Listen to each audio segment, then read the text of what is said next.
Hello again, everybody. Welcome back. This will be your pre-lab lecture for the experiment that you'll be doing virtually today. So the experiment you'll be doing today virtually is the synthesis of aspirin and other analgesics, right? So before we get too deep into it, let's talk about aspirin. Aspirin is a molecule called acetylsalicylic acid, right? And that molecule looks like this.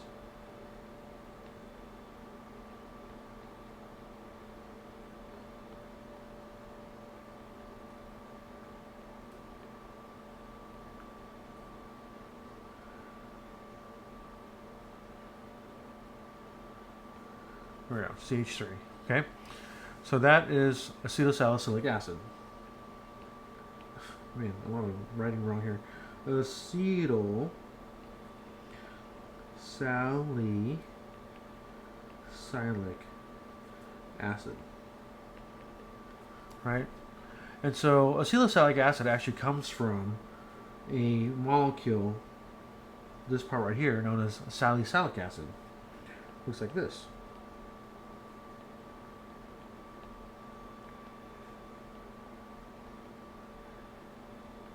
Right? This is salicylic acid. So salicylic acid was actually used as an analgesic painkiller, right, in the past. But then they found that it was a little acidic, and so what would happen was you would swallow it, and it would burn your throat and your esophagus, and it was a very pleasant experience, right? But then the people at Bayer, you remember Bayer, you know, the guy Adolf von Baer, the guy that named that one molecule after a woman named Barbara. I mean, who knows who Barbara is, but he named it. He named barbital on after her. So I think that's the name of the molecule. They found that acetylsalicylic acid actually was better for you because when you swallowed it, it didn't burn, right? But then when it got into your small intestine after you swallowed it, it would get hydrolyzed in that slightly basic environment into salicylic acid, right? And then the salicylic acid would directly get absorbed into the bloodstream and start giving its analgesic, providing its analgesic properties, right? So acetylsalicylic acid was better for you, and you can actually synthesize acetylsalicylic acid straight from salicylic acid by combining it with a molecule called acetic anhydride. And this is acetic anhydride right here. Okay? Acetic anhydride. Okay? So how does it do that? Well, we're going to do you know what, just to be consistent, since I drew a CH3 there, I'm going to write out a CH3 here, even though, you know, in line bond angle formulas, you don't really have to do that. So we did a lot of arrow pushing with, you know, resonance structures, and we also did a lot of arrow pushing with small acid base chemistry, right? But now, you know, we're going to get to the point where we're going to do an entire reaction and figure out what electrons need to move around on salicylic acid, get transferred and shared on acetic anhydride, right, to make salicylic acid. Okay? And I'll give you a hint that at the end of the salicylic acid, acetylsalicylic acid reaction, acetylsalicylic acid is not the only thing not the only thing that gets left over. You also get acetic acid left over as well.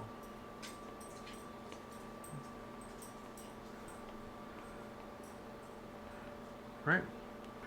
So we're gonna figure out what the electron pushing is for this, right? One thing that we do need to know is that this happens under acidic conditions, right? So that's a proton right there. Okay. You could use a hydronium ion or an acid or something like that. But it all means the same thing. It's in the acidic. It's under acidic conditions. And what happens is that under these acidic conditions, right, the lone pair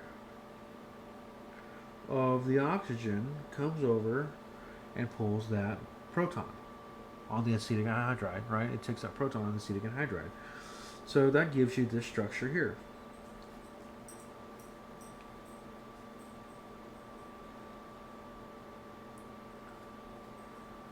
Right? And then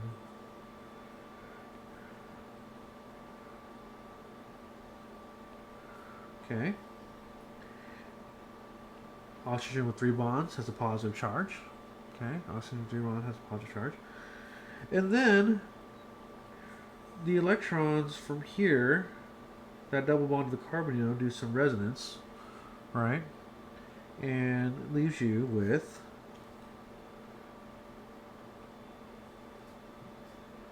a acetic anhydride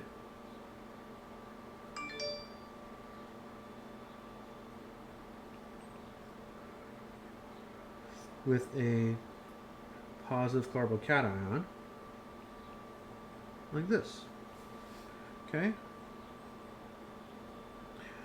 So what that does then is that since you have this positive carbocation right there, I'm going to go ahead and start all my charges too just to keep things consistent here. I like things to be consistent. Okay?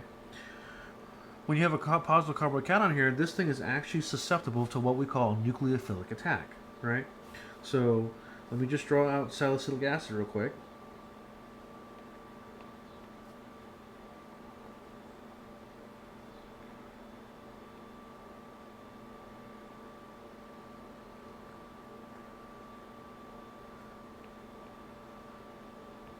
All right, there's salicylic acid, and there's the uh, carbocation, right?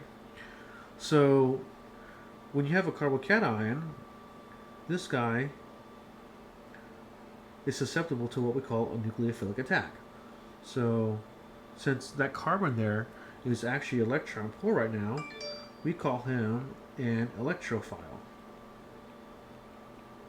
Okay, and then the lone pair of electrons on that alcohol right there, right, really want to go attack that carbocation right there, right, because they're, electrons flow toward electron sinks, or electrons flow towards partially positive carbons, right, and so this is known as the nucleophile. Which makes sense, right? The electrophile likes electrons, it needs electrons to become, more neutral. And the nucleophile likes nucleophiles because that's where electrons are going to flow. Okay? So what's going to happen towards the nucleophile? So nucleophile is reminiscent of nucleus, and a nucleus is made of protons and neutrons, and that's kind of partially positive charge, right? So these electrons right here will go and attack the carbocation, like that. Okay? So you get this structure here. You get your acetic anhydride, of course, just to keep things consistent. CH3, CH3, CH3, CH3, right? So you get your CH3 here, right? And then you have the alcohol that you made earlier here, and then you have that one bond down there that you just formed between it and the salicylic acid, and then you still have the rest of acetic anhydride here that's untouched, right? So this then gets attached with that through the alcohol, right? And we still have a plus charge there, and then we have the benzene ring. Sorry, the molecule got turned around here. Okay, and then we still have the carboxylic acid up there. All right. So quite simply now what can happen is the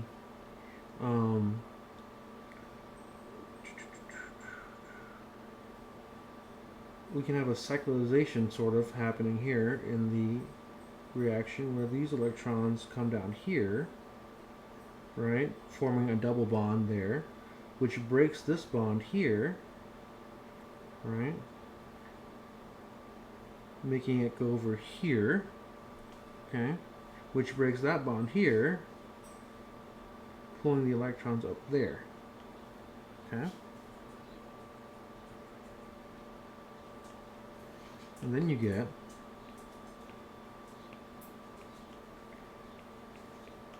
your salicylic acid attached to the acetic anhydride,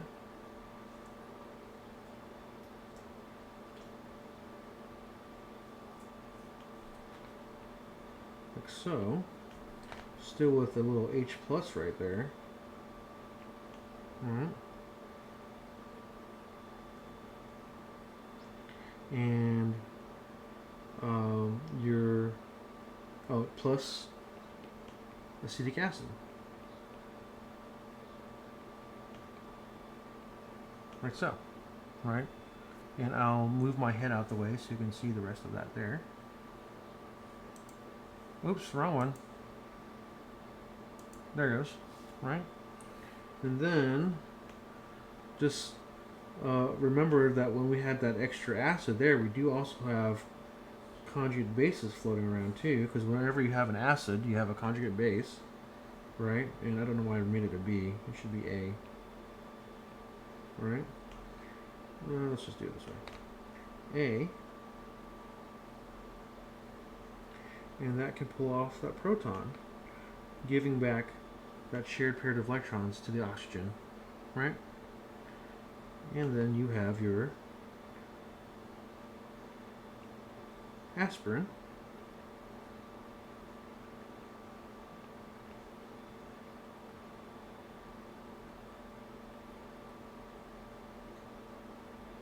right, plus your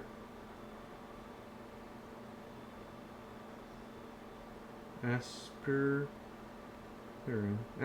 right, or acetylsalicylic acid, and your acetic acid, like we saw up here in this general reaction right here, right? It's as easy as that. So when you do this kind of reaction, you're going to end up with some stuff in the pot in your products, and you're going to have to be able to figure out whether or not you whether or not you actually got any aspirin in your products. And you do that, you determine that by doing some TLC. There we go. And the method I'm talking about here, TLC, stands for thin layer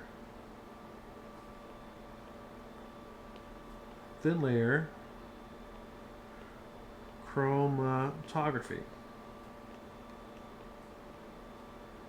And essentially what you have in thin layer chromatography is this glass plate. And the glass plate is covered with silica gel.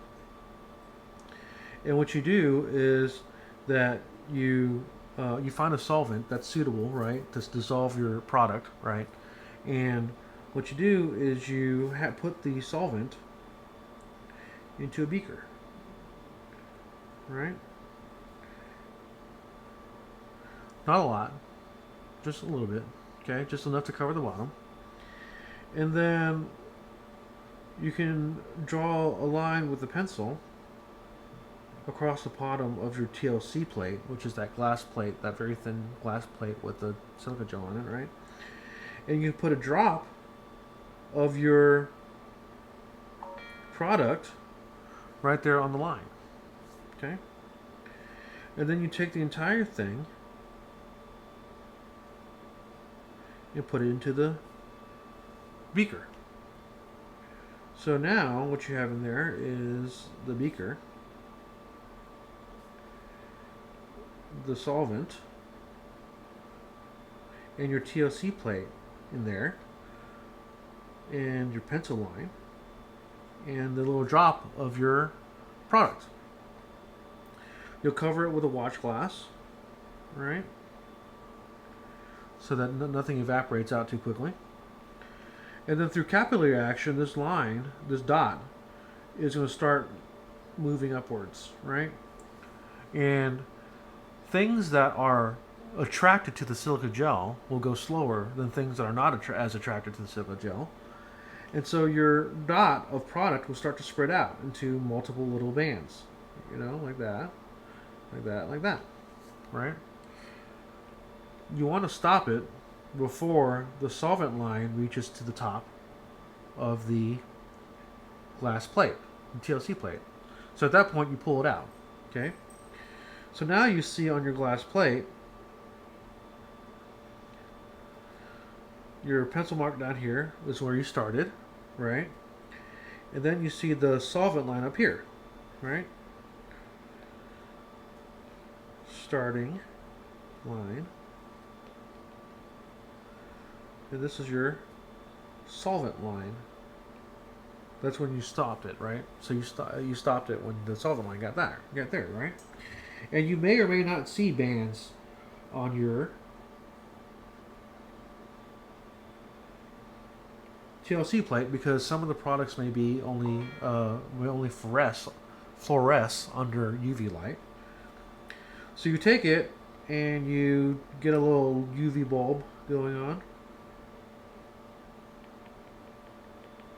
You shine it on the plate, and then you see it fluoresce with products, right?